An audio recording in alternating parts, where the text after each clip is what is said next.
സത്യൻ അന്തിക്കാട് സംവിധാനം ചെയ്ത ഭാഗ്യദേവതയിലൂടെ സിനിമാ ജീവിതം ആരംഭിച്ച നടിയാണ് നിഖില വിമൽ. ശ്രീബാല കെ മേനോൻ സംവിധാനം ചെയ്ത് ലവ് 24/7 എന്ന ചിത്രത്തിലൂടെ നായികയായും നിഖില അരങ്ങേറി. മലയാളത്തിന് പുറമെ തമിഴിലും ഒരുപിടി മികച്ച സിനിമകളുടെ ഭാഗമാകാൻ നിഖിലയ്ക്ക് സാധിച്ചു. മാരി സെൽവരാജ് സംവിധാനം ചെയ്ത വാഴയാണ് നിഖിലയുടെ ഏറ്റവും പുതിയ ചിത്രം.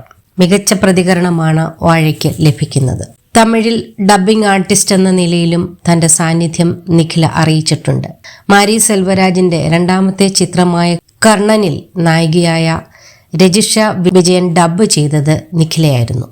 എന്നാൽ വളരെ കുറച്ച് പേർക്ക് മാത്രമേ ഇക്കാര്യം അറിയൂ എന്ന് നിഖില പറഞ്ഞു. ആ സിനിമയ്ക്ക് ഡബ്ബ് ചെയ്തതിനു ശേഷമാണ് ഡബ്ബിങ്ങിന് പ്രത്യേക പ്രതിഫലം കിട്ടുമെന്ന കാര്യം താൻ അറിഞ്ഞതെന്നും നിഖില കൂട്ടിച്ചേർത്തു. ഡബ്ബിങ്ങിന് പ്രതിഫലം കിട്ടുമെന്ന കാര്യം തനിക്ക് അറിയില്ലായിരുന്നതെന്നും അഭിനയിക്കുന്നതിനും ഡബ്ബ് ചെയ്യുന്നതിനും ഒരേ പ്രതിഫലമാണെന്ന് വിചാരിച്ചെന്നും നിഖില പറഞ്ഞു. കർണനിൽ ഡബ്ബ് ചെയ്തതിനു ശേഷം മാരി സെൽവരാജിന്റെ സിനിമയിൽ വർക്ക് ചെയ്യാൻ വാഴയിലൂടെ സാധിച്ചെന്നും നിഖില കൂട്ടിച്ചേർത്തു. വാഴയുടെ പ്രൊമോഷനുമായി ബന്ധപ്പെട്ട് ഇന്ത്യ ഗ്ലിറ്റിക്സ് തമിഴിന് നൽകിയ അഭിമുഖത്തിലാണ് നിഖില ഇക്കാര്യം പറഞ്ഞത്.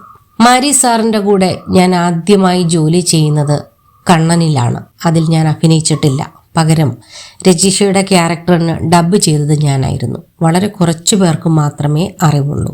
ആ സിനിമ കണ്ടിട്ട് കുറച്ചുപേർ എന്നെ വിളിച്ചിട്ട് ഞാനാണോ ഡബ്ബ് ചെയ്തതെന്ന് ചോദിച്ചു. എത്ര കിട്ടി എന്ന് ചോദിച്ചു. ഡബ്ബ് ചെയ്യാൻ പൈസ കിട്ടുമോ എന്ന് ഞാൻ തിരിച്ചു ചോദിച്ചു. ഡബ്ബിങ്ങിന് വേറെ പ്രതിഫലം കിട്ടുമെന്ന് അതുവരെ എനിക്കറിയില്ലായിരുന്നു.